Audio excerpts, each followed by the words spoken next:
the HVAC repair guy, here. Before I was crawling through attics and diagnosing compressor valves, I was a nuclear power electrician in the Navy.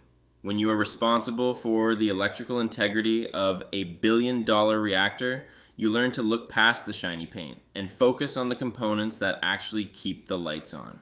Today we are looking at the basic category, focusing on a head-to-head matchup between the Rheem RA14AY and the Weathermaker PA4 SAN 5. Most homeowners see a different logo and think they are looking at two completely different machines. But in the HVAC world, the family tree is everything. Rheem is a flagship brand, the heavy hitter at the top of the food chain for Rheem manufacturing, which, by the way, recently expanded its empire by acquiring Nortec Global HVAC. On the other side of the ring, Weathermaker is a subsidiary label owned by Carrier Global Corporation. In this industry, you have flagship brands like Rheem and Carrier that command a premium price because they are the household names. Then you have their subsidiary or licensed brands like Weathermaker or Maytag, which often use the exact same internal guts but are marketed as the value option. Usually, you are paying a massive prestige tax for that flagship sticker, but we are going to see if that price gap is actually justified today.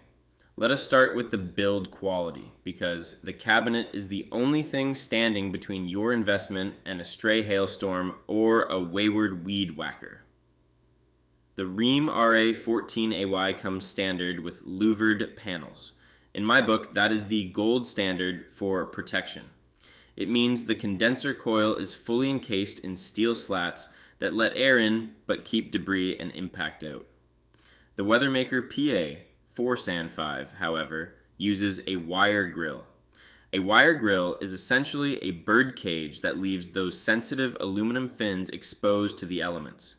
If you live in an area with kids, pets, or high winds, that wire grill is a liability. You might save some money up front, but one bad afternoon with a hailstorm and those fins are flattened, killing your efficiency and stressing the compressor. Speaking of efficiency, both of these units are sitting at a 14.3 SEER 2 rating. To understand how these work, I always use the light switch analogy. These are single stage units, which means they are like a standard light switch. They are either 100% on or they are off. Because they lack a variable speed compressor or even a 2-speed setup, they are simple and rugged.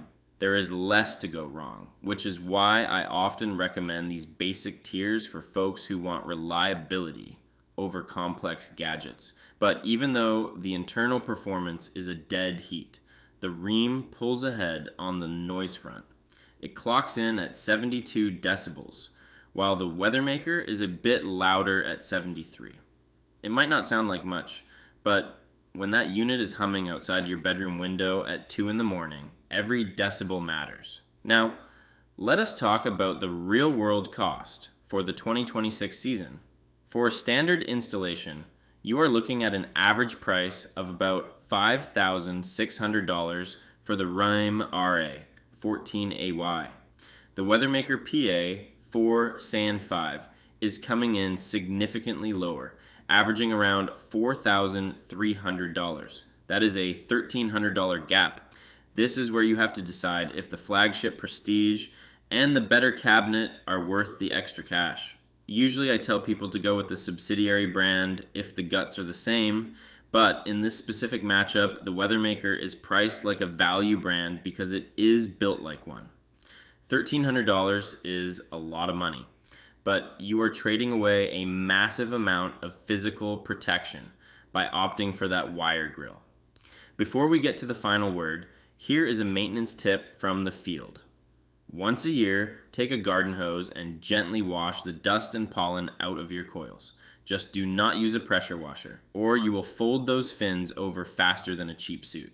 Keeping them clean keeps your head pressure down and your electric bill from skyrocketing. When we look at the warranty, both brands are playing it safe. You are getting 10 years on the parts and 10 years on the compressor, but neither of these basic models offers a unit replacement warranty. If that compressor slugs out in year 2, you are getting a new pump, but you are still paying the labor to have it swapped.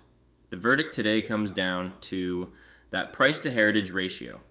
Even though Rheem is the more expensive flagship, I am declaring it the winner. The Weathermaker PA4 Sand 5 is a classic case of a subsidiary brand cutting too many corners to hit a price point. While the internal components might be comparable, the jump from a wire grill to full louvered panels on the Rheem is worth the investment. If you are going to spend over $4,000 anyway, you want a unit that can survive a stray baseball. The Rheem gives you flagship quality where it actually counts. Shop like a pro using the head-to-head tool at HVAC-for-beginners.com.